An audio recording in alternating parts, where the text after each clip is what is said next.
L'homme face à la complexité de l'existence. J'ai l'impression que nous avons laissé derrière nous une époque révolue, dont nous ne pourrons jamais retrouver les vestiges. Le temps d'aujourd'hui semble avoir recouvert celui d'hier, tel une bourrasque de poussière. Actuellement, il se passe tellement de choses dans le monde que le temps ne s'attarde plus à être un simple observateur, mais plutôt un réacteur. Nous percevons tous que la Terre a été créée pour que les hommes y vivent dans le bonheur malgré ses revers. Cependant, ils ne vivent pas heureux entre eux, se disputant et s'entretuant pour des raisons futiles. Il serait trop simple d'accuser Satan de cette situation, car la réalité est bien plus complexe.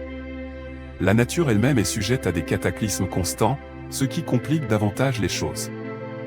Dire qu'il faut prendre en considération les facteurs historiques, culturels, économiques et politiques, ainsi que les choix individuels et collectifs et les actions entreprises pour expliquer les causes de l'état actuel du monde, c'est prendre les choses à la légère, au milieu et non à leur source.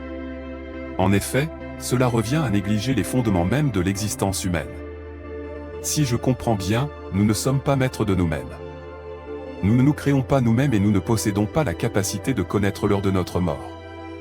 Cela signifie que notre existence est soumise à des forces qui dépassent notre contrôle. Aujourd'hui, presque tout ce que l'homme imagine finit par être réalisable, à quelques exceptions près. L'impossible est constamment repoussé. Les jeunes d'aujourd'hui assisteront à des réalisations humaines inimaginables. Bien que l'homme soit fragile et vulnérable, il est capable aussi bien de grandes réalisations que d'actes destructeurs. Sa capacité d'aimer et de donner est souvent contrebalancée par sa capacité à haïr et détruire. Face à cette complexité, il est difficile de trouver des réponses simples ou faciles. On pourrait se demander aussi à quoi tout ça rime.